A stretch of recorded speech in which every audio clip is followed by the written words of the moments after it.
사도신경 신앙 고백하심으로 새벽 예배 시작하시겠습니다.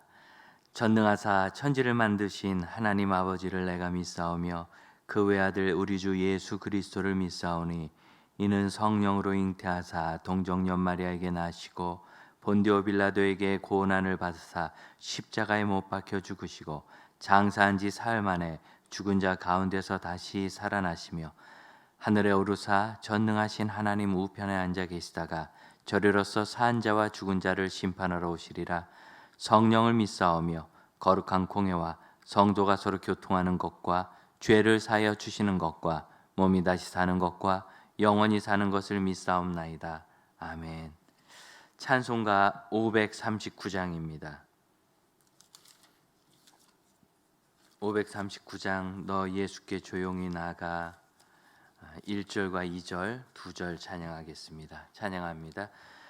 너 예수께 조용히 나가 내 모든 짐 내려놓고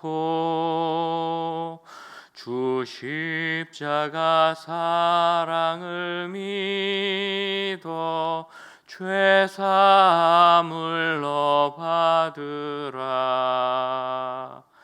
주 예수께 조용히 나가 내 마음을 쏟아놓으라. 늘 은밀히 보시는 주님 그 은혜를 베푸시리. 주 예수의 은혜를 입어 내 슬픔이 없어지리.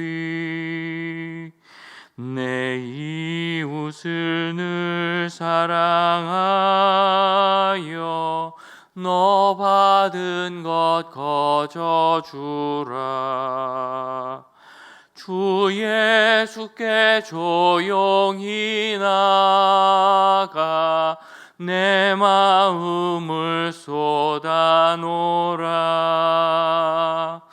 늘 은밀히 보시는 주님 그 은혜를 베푸시리. 아멘. 하나님의 말씀 에스겔서 24장 15절입니다. 구약 성경 에스겔서 24장 15절로 24절까지 함께 봉독하겠습니다. 여호와의 말씀이 또 내게 임하여 이르시되 인자야 내가 내 눈에서 기뻐하는 것을 한번 쳐서 빼앗으리니 너는 슬퍼하거나 울거나 눈물을 흘리거나 하지 말며 죽은 자들을 위하여 슬퍼하지 말고 조용히 탄식하며 수건으로 머리를 동이고 발에 신을 신고 입술을 가리지 말고 사람이 초상집에서 먹는 음식물을 먹지 말라 하신지라. 내가 아침에 백성에게 말하였더니 저녁에 내 아내가 죽었으므로 아침에 내가 받은 명령대로 행하매 백성이 내게 이르되 내가 행하는 이 일이 우리와 무슨 상관이 있는지 너는 우리에게 말하지 아니하겠느냐 하므로 내가 그들에게 대답하기를 여호와의 말씀이 내게 임하여 이르시되 너는 이스라엘 족속에게 이르기를 주 여호와의 말씀에 내 성소는 너희 세력의 영광이요 너희 눈의 기쁨이요 너희 마음의 아낌이 되었거니와 내가 더럽힐 것이며 너희의 버려둔 자녀를 칼에 엎드러지게 할지라. 너희가 에스겔이 행한 바와 같이 행하여 입술을 가리지 아니하며 사람의 음식물을 먹지 아니하며 수건으로 머리를 동인 채 발에 신을 신은 채로 두고 슬퍼하지도 아니하며 울지도 아니하되 죄악 중에 패망하여 피차 바라보고 탄식하리라. 이같이 에스겔이 너희에게 표징이 되리니 그가 행한 대로 너희가 다 행할지라. 이 일이 이루어지면 내가 주 여호와인 줄을 너희가 알리라 하라 하셨느니라. 아멘. 추석 명절 잘 보내고 계신지요? 하나님께서 주시는 위로와 사랑과 은혜와 평강이 함께 하시기를 바랍니다. 특히 먼 길 오가시는 중에 계시면 항상 안전하시고 겸손히 주의 은혜 누리실 수 있기를 바랍니다. 에스겔서 말씀을 저희가 맥체인식 성경 읽기에 따라서 나누는데 에스겔이 이스라엘의 패망을 예언한, 그리고 또 이스라엘의 패망에 대해서 경고하면서 회개를 촉구하는 말씀이라 이 추석에도 좀 슬픈 이야기가 이 안에 있어서 민망하기도 합니다. 선지자는 어느 때든지 하나님께서 주신 말씀을 전해야 되거든요. 그것이 우리의 사명과 같습니다. 가만히 돌아보면 추석에도 어려운 일이 생기고, 또 추석에도 고통당하는 사람 고통당하고 사고 나고, 또 추석인데 예기치 않게 싸우기도 하고 가족끼리, 이런 슬픔이 사실 우리에게 있잖아요. 그래서 어쩌면 명절이 기쁘고 명절이 평안하다 하는 것은 어느 정도 진실이지만 전부 그렇지는 않은 것 같고, 또 이때 이렇게 경고의 말씀을 우리가 묵상하게 하시는 하나님의 인도하심의 은혜가 또 있기를 바랍니다. 이 새벽 예배는 전적으로 온라인으로 진행하고 있습니다. 우리 온라인으로 이 명절 중에도 함께 기도하기 원하시는 여러분에게 주의 은혜가 함께 하시길 바랍니다. 선지자에게 슬픈 비극이 임했지요. 16절 여호와께서 말씀하시면서 내 눈에 기뻐하는 것 한 번 쳐서 빼앗으리니 그랬는데, 그 이야기를 다 하고 났더니 그의 아내가 죽었어요. 17절을 보면 죽은 자를 위하여 슬퍼하지 말고 조용히 탄식하여, 이런 쭉 말씀이 나올 때 에스겔은 분명히 가족 중에 누가 죽을 것을 알았을 거예요. 하루 종일 얼마나 속으로 고통스러웠을까요? 가족 중에 누가 죽는구나. 그런데 그것이 아내였습니다.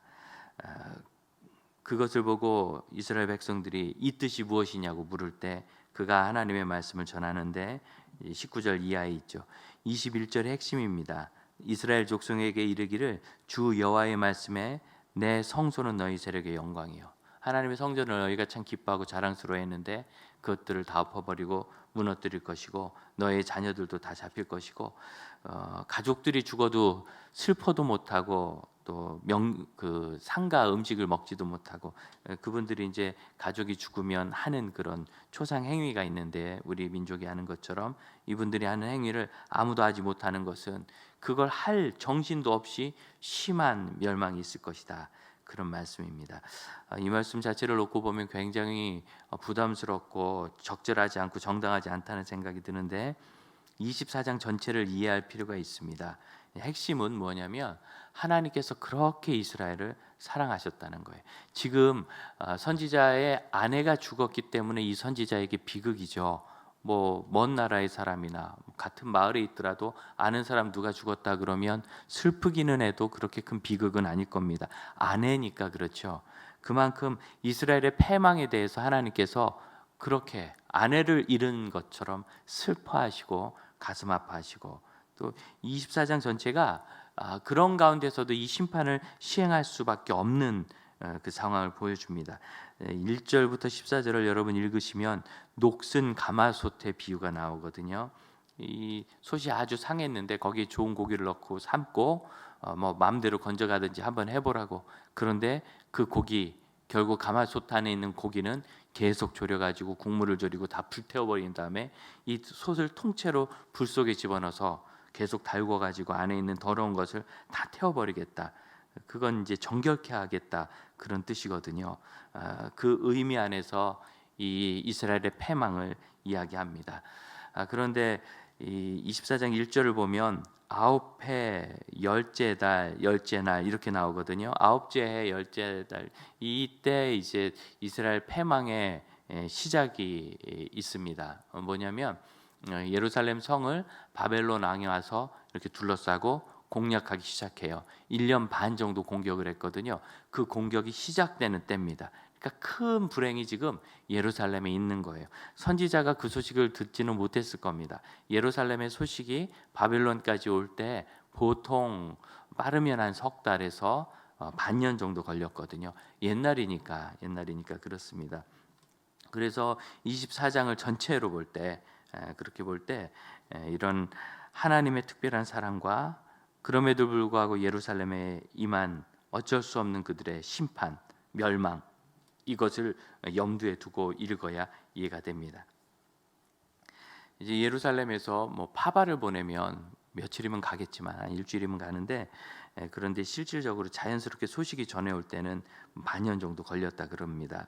그렇게 소식이 올 때까지 아마 선지자와 바벨론에 있는 사람은 이 선지자에게 일어난 이 심각한 문제, 이스라엘 백성들을 깨우치기 위해서 선지자의 아내가 죽었단 말이죠. 이 심각한 문제가 어떤 의미가 있는지 아마 고통스러웠을 거예요. 이것을 전체적으로 이해할 때 항상 이제 해석을 바로 해야 되는데, 예를 들어서 하나님의 심판에 초점이 있는 것이 아니라 말씀드렸듯이 이 솥을 계속 불태워서 깨끗하게 하는 것처럼 회복하심에 초점이 있어요. 하나님은 항상 회복하길 원하세요. 다윗이 그가 밧세바와 음행하고 범죄하고 밧세바의 남편을 암살하는 심각한 죄를 저질렀을 때, 그때 다윗에게 징계가 선포되고, 실제로 그런 일이 다윗의 집안에 있어서 큰 형이 뭐 자기의 이복 누이를 욕보이고, 그것을 본 이 이복 누이의 이제 친남매 된 둘째가 형을 해치고, 뭐 이런 끔찍한 일이 계속 생기거든요. 그때 압살롬에 의해서 결국 내란이 일어나서 다윗이 쫓겨갔는데, 사무엘하 17장을 보면 결국 다윗이 회개하고 하나님만 바라보고, 심지어 다윗 왕이 피난 가는 행동, 그 행렬을 보고 이제 욕하는 사람들이 있었는데, 다윗이 뭐 피난 가지만 그래도 위대한 왕이고 장군들이 있는데, 이 장군들이 그걸 보고 다윗을 비방하는 그 사람을 죽이겠다는데 다윗이 그냥 둡니다. 하나님이 듣게 하신 것이다. 그래서 내가 듣는다. 여러분, 이런 믿음이 정말 순전한 믿음이죠. 고통이 있을 때 하나님께서 이것을 내게 당하게 하셨으니 내가 당하리라, 그러면서 그저 하나님의 손에 의해서 구원받기를 원할 때, 사무엘하 17장 보면 배반했던 이 반란군 아들 압살롬이 잘못된 계략을 선택하고 계획을 세워서 결국 다윗이 이기게 됩니다. 이런 것도 하나님께서 회복하시는 거죠. 그래서 결국 압살롬은 자기 아버지를 배반하고 사악한 짓을 했기 때문에 결국 죽임당하고 다윗은 복권되게 됩니다. 그러니까 하나님의 뜻은 이 사랑과 회복에 있지 영원한 진노 속에 있는 게 아니에요. 이 일을 통해서 결국 이스라엘이 순전해지면서 나라가 회복되었을 때 메시아께서 태어나실 신앙적 준비가 이스라엘 민족에게 돼요. 그럼 메시아보다 앞서서 빈들에서 외치는 소리 세례 요한이 있었죠. 세례 요한이 그냥 생기겠어요. 이스라엘의 신앙 순수 운동, 신앙 회복 운동이 결실을 맺으면서 세례 요한이 있었고, 예수께서 30년 사시고 3년 반 사역하시고 십자가에 죽으시고 부활하시고 승천하신 다음에 그렇게 신속하게 로마 제국 전역에 유대인들을 공동체를 중심으로 복음이 전해질 수 있었던 것도 이런 순수한 운동 때문이고, 그때 바벨론, 페르시아 바벨론 시대에 흩어진 그 모든 이스라엘 사람들이 결국은 곳곳에서 그 공동체 중심으로 이 복음을 전하는 통로로 쓰임 받았잖아요. 그걸 생각해 보면 하나님의 그 손에는 항상 선한 뜻이 있습니다. 고린도전서 10장에 보면 분수 이상이라는 단어가 나오거든요. 분수 이상. 아메트로스라는 이 단어는 과도하다는 뜻이 있어요. 우리가 이런 참 불편한 말씀을 읽을 때 교만하면 과도하게 해석하게 됩니다. 하나님이 이럴 수 있느냐? 예를 들어서 어떤 신학자는 이것이 실제로 있었던 일이 아니라고 얘기해요. 환상 중에 있었던 일이지 어떻게 선지자의 아내를 데려가시느냐, 그런 것으로 하나님 말씀을 선포해야 되느냐, 못 믿겠다는 거죠. 여러분, 이것도 사실은 과도함입니다. 이 본문을 보면 실제로 일어났던 일이라고밖에 얘기할 수 없고, 그것은 우리의 마음을 갈갈이 찢어야 돼요. 어떻게? 하나님의 역사가 일어나기 위해서 선지자가 슬퍼할 수도 있다는 거예요. 비극을 겪을 수도 있고. 사랑의 원자탄이라 하시는 손양원 목사님, 애양원이 공산당의 손에 떨어질 때, 그때 이제 두 번째 서울이 함락되고 다시 밀릴 때였거든요. 첫 번째는 손 목사님께서 피난 가셨지만, 두 번째 때에는 그냥 애양원을 지키시다가 목숨을 잃으셨죠. 위대한 순교입니다. 그래서 많은 사람에게 신앙의 감화와 믿음의 도전과 성숙을 주지요. 손양원 목사님은 스스로를 예수 중독자로 부르셨고, 우리가 예수 중독자가 되자. 알코올 중독자는 술을 좋아하다 술에 망하고, 약 중독자는 약에 망하지만 우리는 예수 중독자니 예수로 살고 예수로 죽고 예수로 부활하자. 예수만 바라보기 때문에 이러한 큰 슬픔이나 고통을 이기고 순교도 하지 않습니까? 이 다윗과 솔로몬 시대에 만일 에스겔이 태어났다면 나단 같은 왕실 선지자가 됐을 수도 있겠죠. 사무엘 같은 선지자가 될 수도 있었을 거예요. 하지만 패망하는 나라 역사 속에서 슬프고 비극적인 선지자가 되었는데, 선지자가 슬퍼할 수도 있다는 걸 우리가 인정해야 돼요. 그러므로 형제자매 여러분, 혹시 이 명절 때마다 제가 참 가슴 저리게 기도하는 것은, 예수 안 믿는 가정, 집안에서 혼자 예수 믿으시는 분, 또 누구도 이해해 주지 않아서 어려우신 분들, 얼마나 외로울 수 있습니까? 여러분, 예수 잘 믿어서 외로운 것 하나님이 기뻐하시고 기억하십니다. 그것이 결코 버림받은 일이 아니라는 것을 잊지 마시기 바라요. 아내를 데려가셨다는 이 일, 정말 믿을 수 없는 일인데, 이 속에서 우리는 이 인류 안에 있는 커다란 악과 사람의 한계를 볼 수밖에 없습니다. 제가 한번 꼭 보고 싶었다가 최근에야 본 비디오로 봤는데, 영화가 있는데 블랙 호크 다운이라고, 이것이 이제 소말리아에 있었던 그 실화를 바탕으로 만든 영화거든요. 이 블랙 호크는 미군 군용 헬기입니다.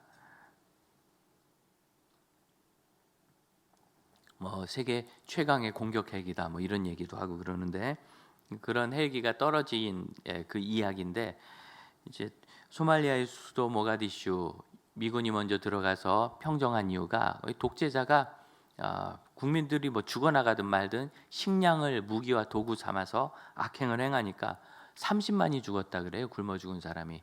그래서 미군이 들어가고 미군이 나가오면서 유엔군에게 치안을 넘겼는데, 이 독재자가 다시 또 일어나니까 이제 그를 잡으려고 특공대가 들어갔던 그런 이야기입니다.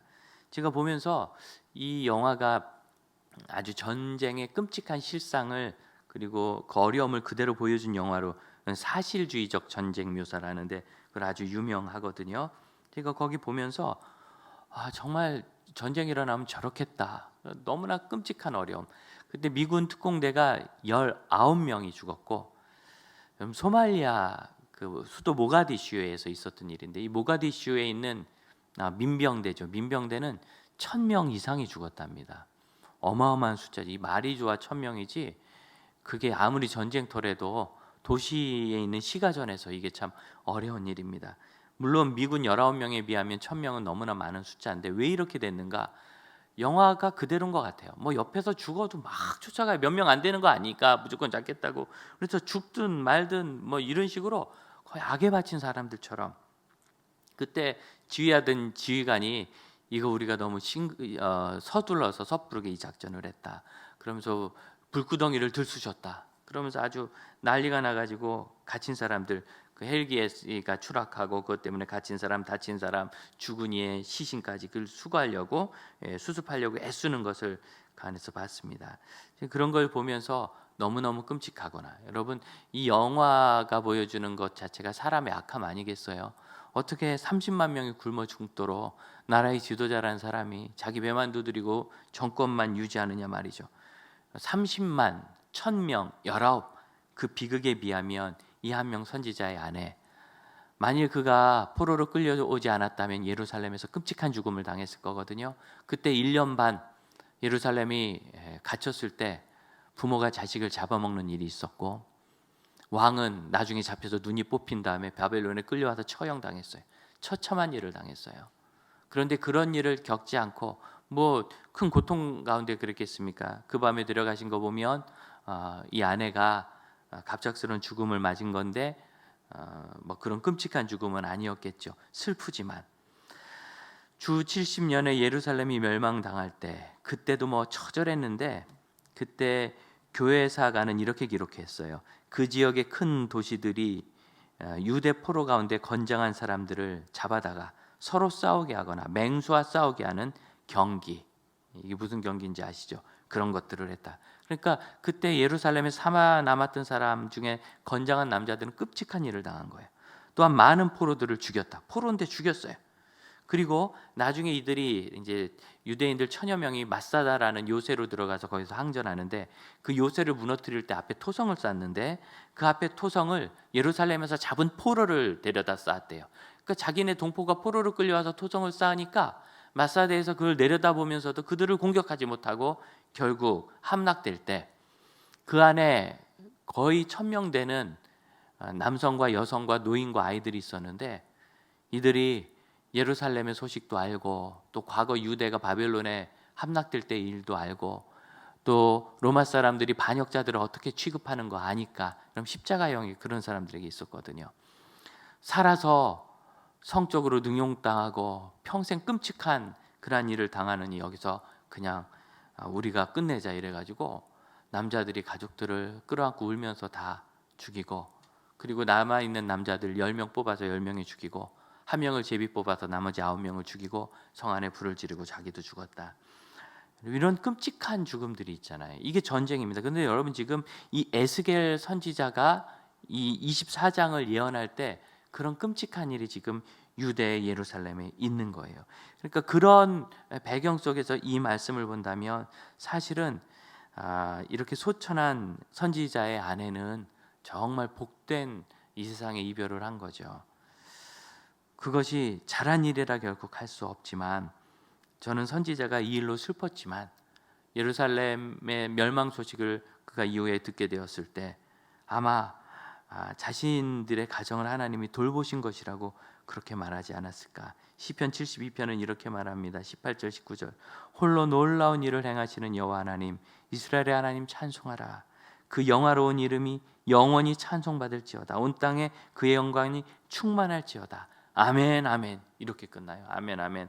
그리고 마지막에 이새의 아들 다윗의 기도가 끝나니라. 다윗이 자기 집안에 있는 끔찍한 일 다 봤지만 아멘 아멘 하고 하나님께 영광 돌리는 것, 여기서 우리에게 중요한 영생의 이슈가 있는 거죠. 영생이 있는 사람들은 이러한 모든 어려움에도 든든하게 서서 하나님께 영광 올려드리며 믿음을 고백할 수 있습니다.